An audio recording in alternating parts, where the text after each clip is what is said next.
আসসালামু আলাইকুম, কেমন আছেন সবাই? আমরা আলহামদুলিল্লাহ ভালো আছি। গত ব্লগ যদি দেখে থাকেন তাহলে অবশ্যই জানেন আমি আমার মায়ের বাড়িতে ঘুরতে এসেছি।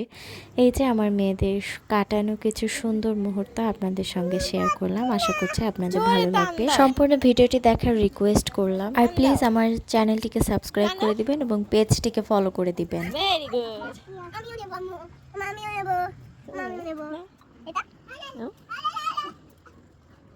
ওটা হয় না এখনো। এটা হয়নি। কোনটা না, তাহলে? এই যে এটা নিতে পারবে এটা? এটা। এটা? হ্যাঁ। এই তো আমার আম্মার ছাদ বাগানে ডালিম গাছ থেকে ডালিম পাড়ছে আমার মেয়েরা। আনার দানাও বলে। আর এই ডালিমগুলো এত মিষ্টি, এত সুন্দর কালার হয়, খুব ভালো লাগে খেতে। মেয়েরা নিজের ইচ্ছা মতো করে পেরে নিচ্ছে। নানুর বাড়িতে আসলে এটাই তো আনন্দ, তাই না? আর বাড়িতে যতদিন নানা নানি বেঁচে থাকে ততদিনই মনে হয় নানার বাড়ি, তাছাড়া কখনো সম্ভব না। নানা নানি ছাড়া তখন নানার বাড়ি শুধুই মাত্র একটি নাম এবং স্মৃতি ছাড়া আর কিছুই থাকে না। তাই যতদিন আপনার বাবা মা বেঁচে রয়েছে তাদের কাছে আপনাদের সন্তানদেরকে নিয়ে যাবেন।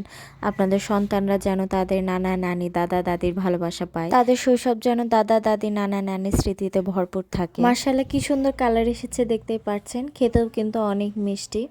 আর এই যে কতগুলো এসেছে ডালিম, মাশাআল্লাহ অনেকগুলাই কিন্তু এসেছে। প্রতিবারই এরকমই ফলন আসে অনেক বেশি করে, আলহামদুলিল্লাহ। মায়ের বাড়িতে আসলে বাচ্চাদের দায়িত্ব নিতে তো আমি একদমই ভুলে যাই, সম্পূর্ণ দায়িত্ব আমার আম্মার উপরে ছেড়ে দেই। ঘুমিয়েছিলাম, ঘুম থেকে উঠে দেখি বাচ্চারা ছাদে, আর আম্মা সব কয়টাকে খাওয়াচ্ছে। আমার 3 মেয়েকে খাইয়ে দাইয়ে ছাদে রেখে দিয়েছে, ওরা ছাদে খেলাধুলা করছে, ডালিম খাচ্ছে, ভাত খাচ্ছে। ওদের খাওয়ানো শেষ করে আমার আম্মা আমাকেও খাইয়ে দিল। আমি আমার মায়ের বাড়িতে আসলে বা আমার বিয়ের আগ পর্যন্ত কখনো নিজের হাতে খাইনি। একটু বেশি আদর এবং আহ্লাদ দিয়ে আমার আম্মা আব্বু আমাকে বড় করেছে। এখন পর্যন্ত সেই আহ্লাদ এবং আদরের রেশ কাটিয়ে উঠতে পারিনি। তাই বাড়িতে আসলেও হাত দিয়ে কখনো মাখিয়ে ভাত খায় না, আম্মা যখন খাইয়ে দিবে তখন খাই। আর তার সাথে তো আমার মেয়েদের যন্ত্রণা আছেই। অনেকের কাছে এটা আদিক্ষেতা বা বাড়াবাড়ি মনে হতে পারে, তবে আমার কাছে এটা আমার মায়ের ভালোবাসা। আমার মা তার হাত দিয়ে যে খাবারটুকু খাবায় সেই খাবারের স্বাদ আমি অন্য কোথাও পাই না। যখন আমার আম্মা আমাকে খাইয়ে দেয় কখন যে আমি অতিরিক্ত থেকেও বেশি খাবার খেয়ে উঠে বসে থাকি আমি বুঝতেও পারি না। আর আব্বুকে হারানোর পর থেকে তো আমি আমার আম্মার থেকে আদর নেওয়ার কোনো সুযোগই মিস করি না। সত্যি বলতে বাবা মা দুনিয়াতে বেঁচে থাকা যে কতটা গুরুত্বপূর্ণ সেটা আমি আমার আব্বুকে হারিয়েই বুঝতে পেরেছি।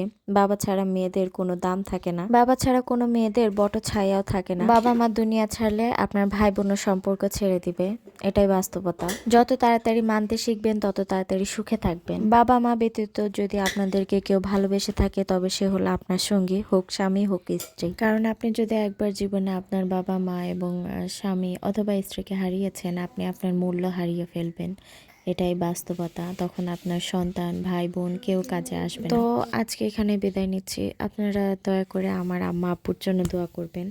আমার আম্মাকে আল্লাহ নেক হায়াত দান করুক, আমাদের মাঝে আরও অনেক সময় রেখে দিক, দোয়া করবেন। আমরা যেন আরও আমার মায়ের আদর নিতে পারি, আমার মায়ের দিকে তাকিয়ে আমরা যেন ওমরা হজ করতে পারি, সবাই দোয়া করবেন।